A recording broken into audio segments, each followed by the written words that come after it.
Yo, you guys, this is Blacklist of the Abyss, and you're watching my review for World Trigger Chapter 59. Alright, and in this chapter, it starts off with you, alright, one of the girls at Border. She's giving data to Kohei, to Yosuke, and to Midorikawa. And then after they look at the data that she gives them, they end up getting more information from Azuma and some other guy. I forgot his name, don't really care about him, to be honest.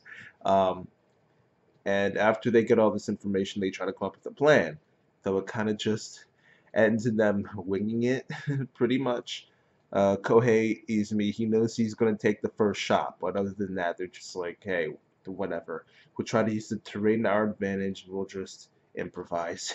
so, so good for them. They actually did pretty well for pure improvisation.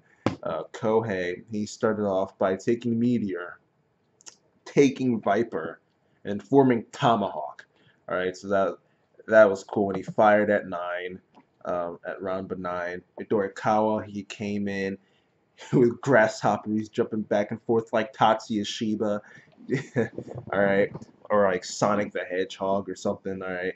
And then Yosuke comes in too. Phantom Dance Crescent Moon, aka Genyo Kogetsu. Alright, and he gets around the shield that Round 9 created. Barely gets him. He was aiming for the neck, but he barely got him. It was like brushed up against. It's he might as well not hit him at all. Didn't really do much.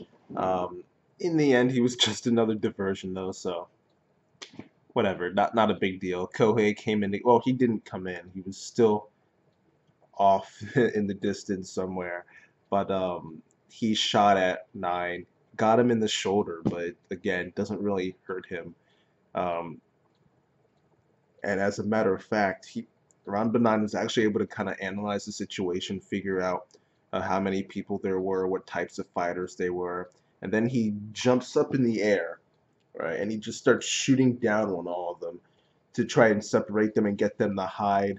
That way, rather than taking them all on at once, he can just focus on one at a time. All right. And the first one he decides to focus on is Midorikawa. All right, and he comes down where Midorikawa is. He's got these orbs floating around him like he's Obito or Madara or something like that. All right, he got these orbs floating around him, and he's thinking like, yeah, I'm gonna destroy this guy. Then I'm gonna go off destroying the other guy. I'm gonna go off and I'm gonna destroy the other guy. Then I'm gonna be on my way. But Midorikawa, he's like, nah, no, no, no, no, no. That's not how this is gonna go. All right, he takes the fire extinguisher that's next to him. Boom, cuts it. It sprays out everywhere and acts like a fire extinguisher. Okay, and then he takes advantage of the smoke, comes out, and then cuts Nine's leg off, his left leg off. All right, so that was pretty legit. I'll have to give him credit for that. Though he did, it was kind of funny at the end there. He said this line about how people who assume that they'll win are always full of openings, which is funny because that's a lesson he learned from Yuma. I heard him say that. I just thought, like, wow, this dude, he thinks he's learned from. He thinks he's like a master now, and he can start teaching people himself. Nah, man, you gotta slow down there, buddy. But still, I thought it was kind of funny. At least he's learning. Um, but yeah, that was it for the chapter, and I thought it was cool. Um, I'll give it a 7 out of 10. It was mostly just planning to fight Nine, then actually fighting him for a little bit. At the it was impressive that they were able to cut off his leg. Well, I say they, but in reality it was just Midorikawa. But still, that's still pretty impressive. But what kind of effect that'll have on him or like the fight in general, I don't know. If anything, it'll just make Nine get more serious, which will actually make things worse for them.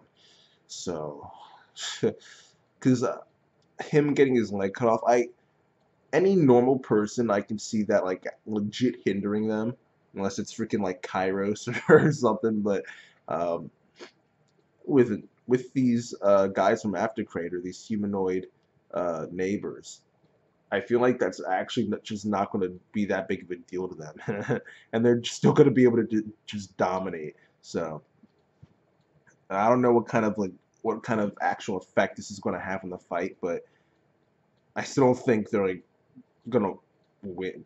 Like I don't want to just because the way things are going, I feel like the only people who can legit win against these humanoid neighbors are people like Tachikawa, Jean, Amo, Yuma. Not even Yuma alone, but Yuma with other people, like teaming up with other people. Um, that's like the only way. Like I love these three, but I just don't think they can beat Ranbanai. But whatever. I'm kind of just rambling now. And I'm just rambling. So I guess I'll just end the review here. Like I said, chapter gets a 7 out of 10, and that's that. Rate, comment, subscribe, and I'll see you guys next time.